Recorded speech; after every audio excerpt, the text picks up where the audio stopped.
En général, les égyptologues ne raffolent pas des pyramides parce qu'il y en a trop. Il y en a une centaine. Et aussi, je pense qu'elles ont mauvaise réputation parce qu'elles ont attiré pas mal de farfelus.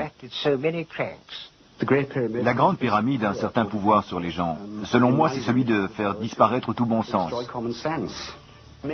On a avancé énormément de théories à propos du Sphinx, mais aucune n'a résisté.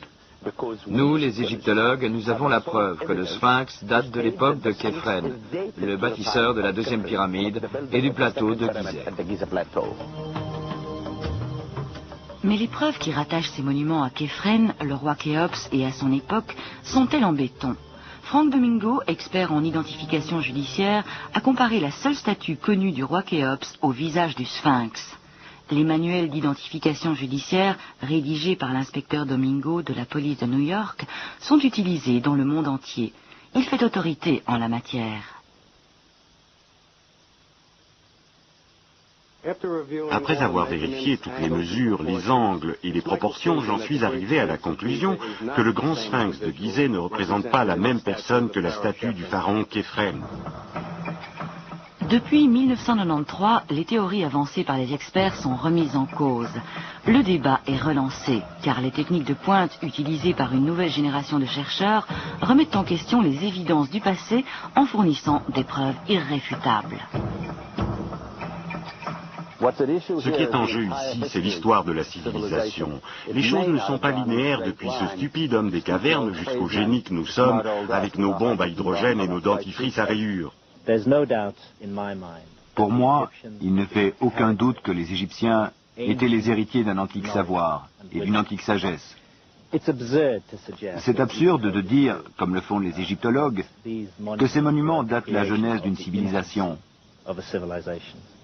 À mon avis, ces monuments signifient la fin de quelque chose, plutôt que le début de quelque chose. Il y a la grande qualité astronomique des pyramides, l'alignement stellaire des puits. Tout nous laisse à penser que la réponse n'est pas ici-bas, mais là-haut. Contrairement aux égyptologues conventionnels, Robert Bauval et Graham Hancock ne cherchent pas des objets enfouis dans le sol. Ils utilisent un ordinateur pour reconstituer le ciel des temps passés. Regarde, c'est tout à fait surprenant. Tout l'agencement indique la date de 10 500 avant Jésus-Christ. Un autre chercheur, John West, a utilisé la géologie pour arriver à la même conclusion. Cette science indique que le grand sphinx de Gizeh a été arrosé durant de nombreux siècles par de fortes pluies. Quand ces pluies sont-elles tombées pour la dernière fois en Égypte? Plus depuis 12 000 ans. Les géologues donnent raison à John West, aux grandes dames des égyptologues. Le journaliste Paul Roberts a couvert les débats. West est un véritable cauchemar pour les experts. Voici quelqu'un qui sort de l'ombre avec une théorie bien pensée, bien présentée, décrite avec cohérence et bien expliquée, regorgeant de données irréfutables. Et il vous coupe l'herbe sous le pied. Comment les experts réagissent-ils? Ils l'ignorent, en espérant qu'il va s'en aller. Mais ce n'est pas le cas. Ce phénomène d'érosion a toujours été bien visible. Pourquoi personne n'y avait-il fait attention avant? Personne ne cherchait à le voir. C'est un peu comme quand vous cherchez des pommes de terre, vous pouvez traverser un champ rempli de diamants sans les voir. La géologie était considérée comme secondaire. Personne ne cherchait les traces d'érosion. Personne ne les trouvait.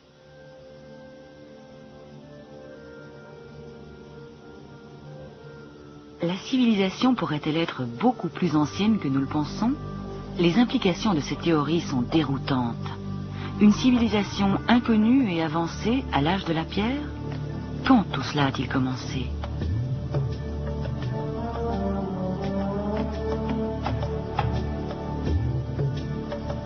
Les égyptologues fixent le début soudain de l'histoire d'Égypte à environ 3000 avant Jésus-Christ. Avant cela, disent-ils, la vallée du Nil n'était peuplée que d'immigrés primitifs venus du désert du Sahara.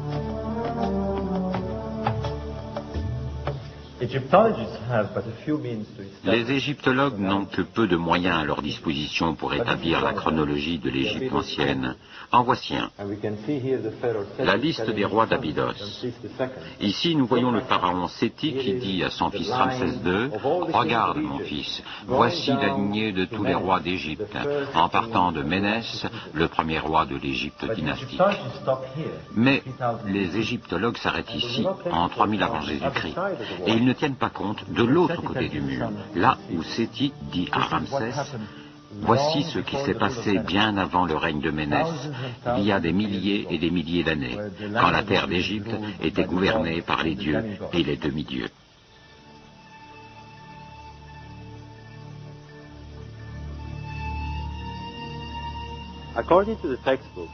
Les livres d'histoire enseignent que l'Égypte vient à peine de sortir de l'âge de la pierre quand soudainement, en un tournement, elle est capable de produire ces structures énormes et parfaites. Et tout ça pourquoi? Pour couvrir le corps d'un roi défunt. Cette théorie du tombeau uniquement ne tient pas debout. En dépit de 100 ans de recherche scientifique, de nombreuses questions essentielles se posent encore. Par exemple, seuls 3 rois de la 4e dynastie de Pharaon ont érigé ces monuments le temps d'une vie.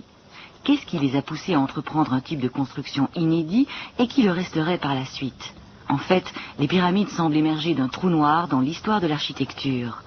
Ces montagnes de briques en train de s'effriter datent de la 3e dynastie, ces gravats de la 5e. C'est comme si la 3e dynastie avait construit la Forté et la 4e la Porche. Puis, pour l'une ou l'autre sombre raison, la 5e dynastie en serait revenue à la bicyclette. Vraiment, ça n'a aucun sens. Les monuments de Gizeh présentent des caractéristiques inattendues. Ils sont situés avec une précision miraculeuse à cheval sur le 30e parallèle. Est-ce une simple coïncidence? Ces gens connaissaient-ils la forme et les dimensions exactes de la Terre? Tout aussi miraculeusement, ces structures gigantesques sont impeccablement alignées suivant les points cardinaux, est-ouest et nord-sud.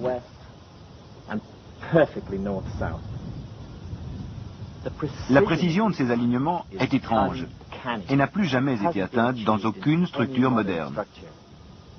Comment une telle précision a-t-elle pu être obtenue il y a presque 5000 ans?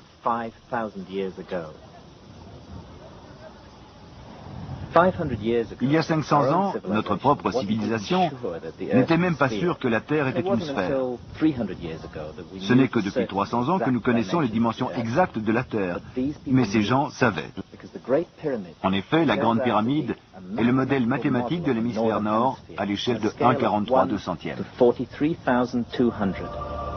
Cette figure n'est pas le fruit du hasard. Les astronomes savent qu'il s'agit du phénomène appelé précession, en relation avec le mouvement de la Terre autour de son axe.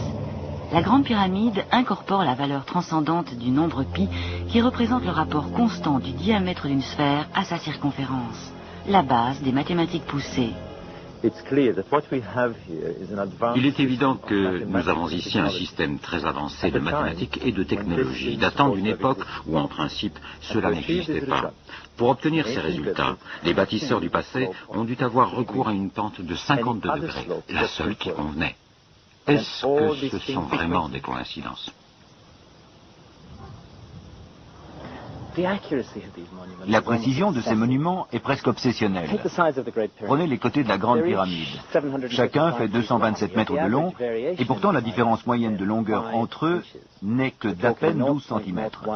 Cela fait 0,01%. Une telle précision est inégalée de nos jours. Difficile d'imaginer que ces monuments sont l'œuvre de primitifs tout juste sortis de l'âge de la pierre. Pour moi, ça ne fait aucun doute. Cette précision d'exécution est porteuse du message des anciens. Nous n'étions ni des fous, ni des simples d'esprit qui dansaient en face de prêtres superstitieux. Nous allons vous montrer notre savoir et notre précision. Rien n'a été fait par hasard, prenez-nous au sérieux. Take us seriously.